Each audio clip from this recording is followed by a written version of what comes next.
Assalamualaikum semuanya. Baik, pada hari ini kita akan mulai materi kita yaitu IPA 2. IPA 2 itu berisi tentang fisika. Nah, pada kesempatan ini saya akan menerangkan tentang materi berkenaan dengan suhu, kalor, dan energi. Ya. Jadi, materi ini merupakan salah satu bab dalam pembahasan ilmu pengetahuan alam untuk fisika. Baik, saya akan memulai untuk share berkenaan dengan suhu. Nah, ada sebagian yang mengetahui bagaimana mengetahui suhu benda, ya. Ya, kehidupan sehari-hari itu contohnya. Misalkan kopi menjadi salah satu produk komoditas favorit Indonesia ya. Nah, proses pembuatan minuman kopi diawali dengan memasak air ya sampai mendidih ya. Kemudian air mendidih itu dituangkan ke dalam gelas yang terasa berisi bubuk kopi. Maka segelas kopi itu siap dinikmati. Nah, pada saat Anda minum kopi itu, coba Anda rasakan jari tangan Anda.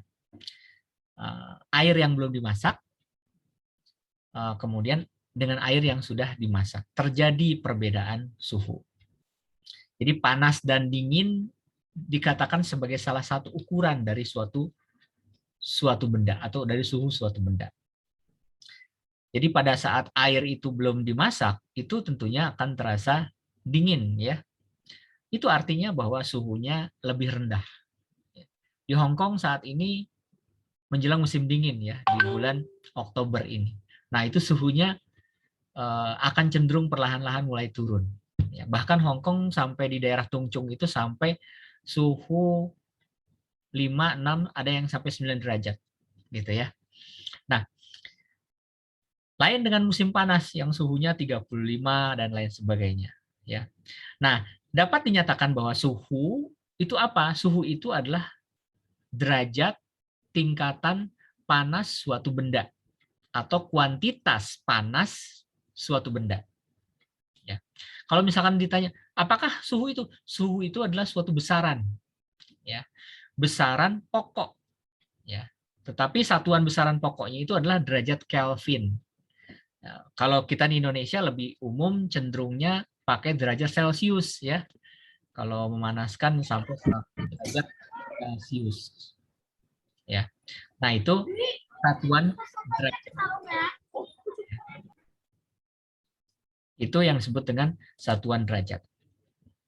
Oke, sampai di sini ada yang ingin ditanyakan nggak? Kalau tidak ada, kita lanjutkan. Nah, baik. Alat pengukur suhu. Nah, mungkin Anda sudah mengetahui bahwa derajat suatu benda tidak hanya dinyatakan secara kualitatif saja, oh ini panas, oh ini dingin, tidak. Tetapi juga bisa dinyatakan secara angka.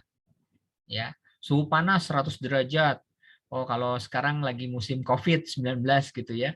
Ya, Anda pada saat masuk mall itu harus dicek suhunya. Jangan sampai suhunya panas ya, karena Anda tidak boleh masuk tuh. Nah, itu. Jadi hal ini disebabkan oleh perasaan kita yang tidak dapat menyatakan suhu dengan suatu tepat. Makanya harus ada ukuran. Ya. Nah, terdapat beberapa jenis alat ukur. Yang pertama itu adalah jenis termometer. Nah, ini contoh termometer. Kalau sekarang udah canggih ya termometer, tinggal di pakai alat digital ya, bisa di atas kepala, Anda juga bisa tidak disentuh, bisa dideteksi. Nah, ada yang namanya termometer zat cair. Zat cair apa yang ada di dalam ini? Yaitu alkohol. Ya, digunakan sebagai alat untuk membuat termometer.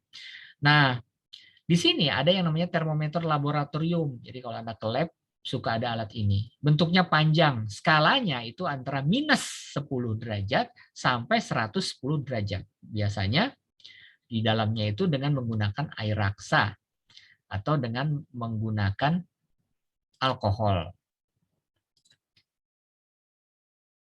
Baik, kita lanjutkan. Nah, berikutnya adalah termometer suhu badan. Nah, ini bentuknya seperti ini. Termometer ini digunakan untuk mengukur suhu badan manusia. Biasanya skalanya itu antara 35 sampai 42. Makanya kalau 38, 39, nah itu Anda harus hati-hati. Jangan-jangan Anda terindikasi ya kena COVID misalkan sekarang. Nah, ternyata ada pula termometer yang digunakan untuk mengukur zat padat. Biasanya dipakai di pabrik, ya di industri. Nah, ini namanya termometer bimetal. Yang merupakan termometer yang menggunakan logam sebagai bahan untuk menunjukkan adanya perubahan suhu. Ya. Nah, prinsipnya dia akan memuai jika dipanaskan, memuai jika dipanaskan, dan menyusut jika didinginkan. Kemudian ada juga termometer yang namanya termokopel. Nah, ini termokopel. Ya, termometer yang terdiri dari dua jenis logam yang dihubungkan dan membentuk rangkaian tertutup. Ya. Nah, pengukuran suhu berdasarkan pada perubahan besarnya aliran listrik pada kawat. Nah, ini contoh dari termokopel. Nah, sekarang kita lihat skala suhu. Nah, ternyata skala suhu itu bukan cuma derajat Celcius saja, tetapi ada yang namanya derajat Kelvin, kemudian ada yang namanya derajat Fahrenheit. Ya. Jadi skala suhu ini digunakan memberikan tampilan nilai yang terukur pada suhu. Kalau di Hong Kong mungkin ada sebagian yang pakai derajat Fahrenheit. Coba deh, kalau Anda ke pantai-pantai, di situ ada pengukur indikasi suhu yang di tower pengawas ya, kalau di pantai itu. Di situ ada suhunya. Itu pakai derajat F. Itu artinya derajat Fahrenheit ya. Nah, apa saja? Ada Celcius yang biasa kita pakai. Ya, ada Fahrenheit, ada juga Reaumur, dan ada Kelvin.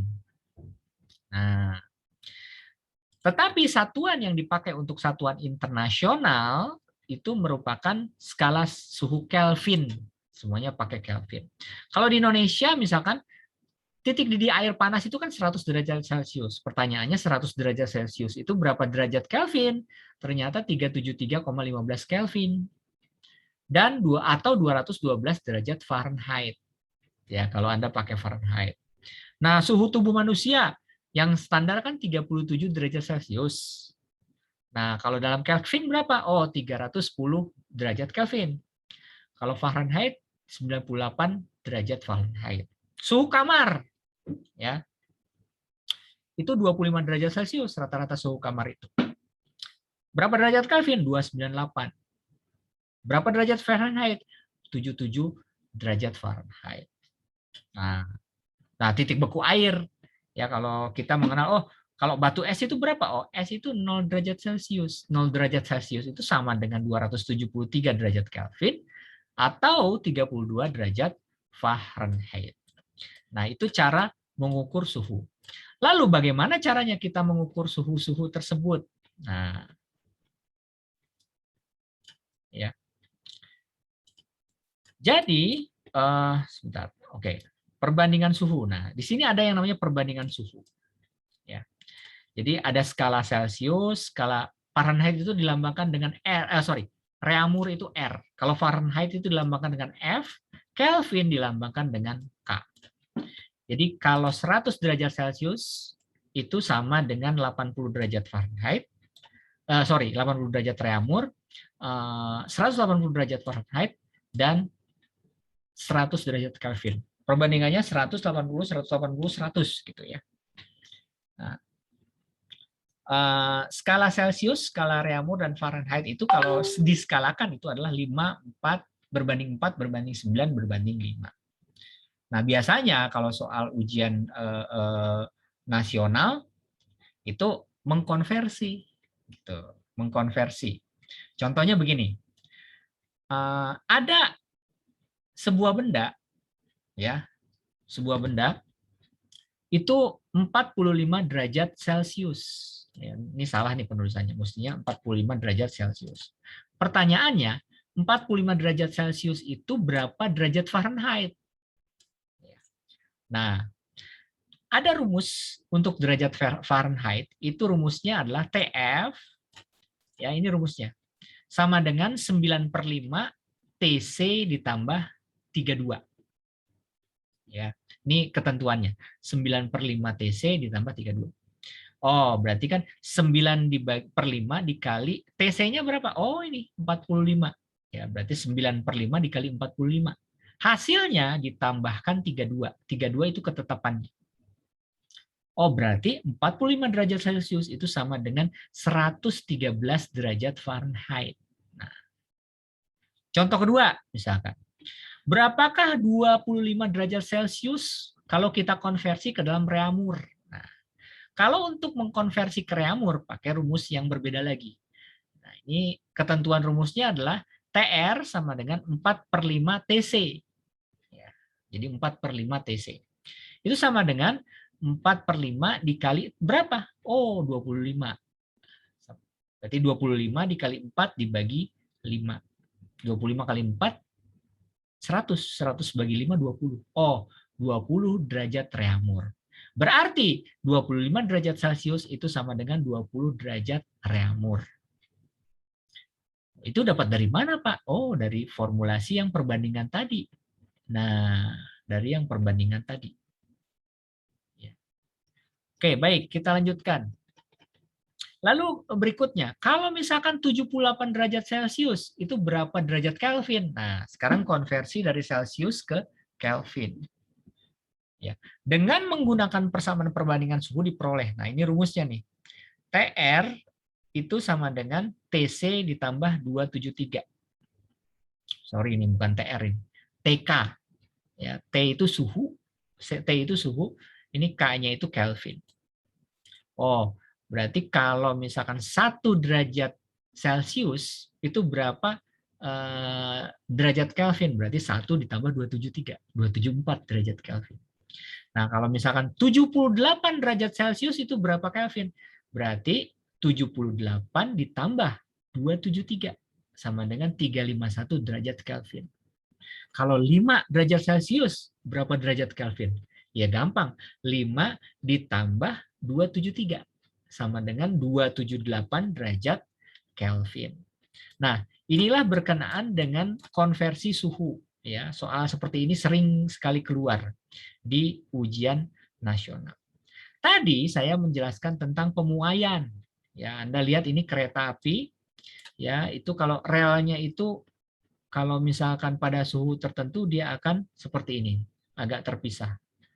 Ya, tetapi pada saat panas maka dia akan memuai, nanti ini akan tergabung gitu. Itu relnya. Nah, inilah yang disebut dengan pemuaian gas.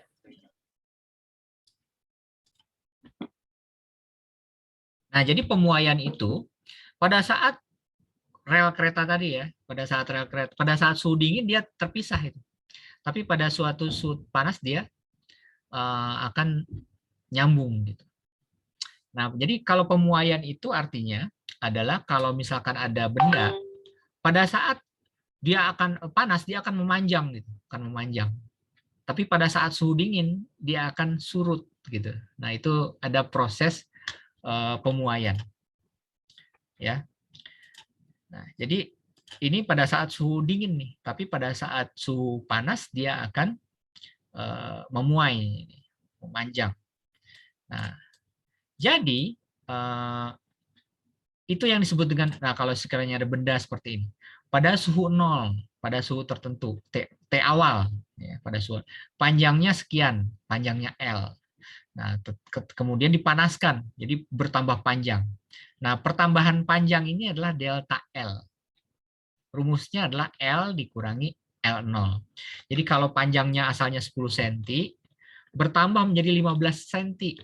Berarti LO-nya 10. Kemudian L-nya 15. Berarti berapa delta L-nya? Delta L-nya itu 10 kurang 15 kurang 10. Berarti dia bertambah panjang 5 cm. Nah, ini ternyata koefisien muai dari beberapa alat itu beda-beda.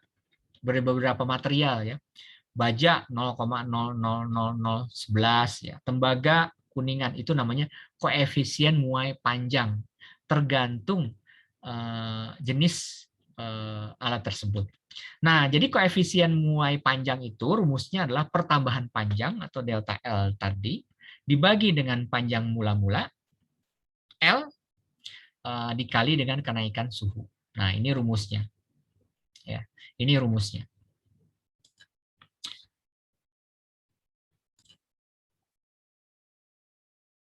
Nah, di sini ada, oh ya, rumus pertambahan panjang itu, di sini ada alfa ya. Ya, L1 dikurangi L0 dibagi L0 dikali dengan delta T. Nah, di sini ada contoh soal. Nah, ini contoh soal. Pagar Pak Ali terbuat dari aluminium. Jika panjang aluminiumnya pada suhu 30 derajat Celcius adalah 100 cm. Jadi pada saat suhu 30 derajat Celcius, panjangnya 100 cm. Dengan koefisien muai panjang aluminium adalah 0,000025 derajat Celcius. Hitunglah panjang aluminium pagar Pak Ali pada saat suhu 80 derajat Celcius. Jadi kalau suhu 30 derajat Celcius segini, berapakah panjangnya pada saat suhunya 80 derajat Celcius? Itu pertanyaannya. Nah, kita mulai diketahui. Diketahui panjang awal adalah 100 cm, berarti LO atau LC 100 cm, panjang aluminium awal. Kemudian di sini ada alfa, yaitu koefisien muai panjang aluminium yang ini 0,000025. Kemudian delta T-nya itu 50 derajat Celcius. Dari mana dapat 50 derajat Celcius? Kan suhu awalnya 30. Yang ditanya berapakah pada saat suhu 80 derajat Celcius. 50 adalah T1 dikurangi T0. Jadi T akhir dikurangi dengan T awal. T akhirnya berapa? 80. T awalnya berapa? 30. Berarti 80 dikurangi 30, 50 derajat. Nah, pertanyaannya, berapakah panjang aluminium pada suhu 80 derajat? Pada saat suhunya 80 derajat, jadi berapa panjangnya? Gitu. Nah, di sini ada yang namanya persamaan pemuaian. Rumusnya adalah LT. LT itu adalah panjang akhir, panjang setelah dipanaskan. Sama dengan LO, LO itu panjang awal. Ya, panjang sebelum dipanaskan ditambah LO dikali alfa kali delta T. Ini rumusnya. Oh, berarti 100 ditambah 100 kurung buka 0,000025 dikali 50. Berarti panjangnya pada saat suhu 80 derajat Celcius, aluminiumnya itu panjangnya menjadi 100,125 cm. Ya, jadi yang tadinya kan panjangnya hanya 100 cm. Ya, bertambah panjang menjadi 0,125, berarti panjangnya menjadi 100,125 cm. Nah, itulah yang disebut dengan pemuaian, ya, pemuaian. Nah, ternyata pemuaian juga bukan hanya untuk panjang, ya, tetapi juga untuk untuk volume zat padat. Ya, jadi jika suatu benda berbentuk lempengan dipanaskan, pemuaian terjadi pada kedua arah sisinya. Kemudian semacam itu disebut dengan pemuaian luas. Ya. Nah, kita lanjutkan. Nah, ternyata bukan cuma panjang, tetapi juga volume juga bisa bertambah besar. Ya. Contohnya ini, ya, kubus ini sebelum, ya, tapi sesudahnya itu akan bisa jadi lebih. Ini kan ukurannya beda nih. Ini agak kecil, kemudian kalau dipanaskan jadi membesar. Ya. Ini juga kubus seperti itu. Nah, itu juga mengalami proses pemuaian. Ini pada benda padat. Ternyata benda cair juga mengalami proses pemuaian. Ya. Benda cair juga mengalami proses pemuaian.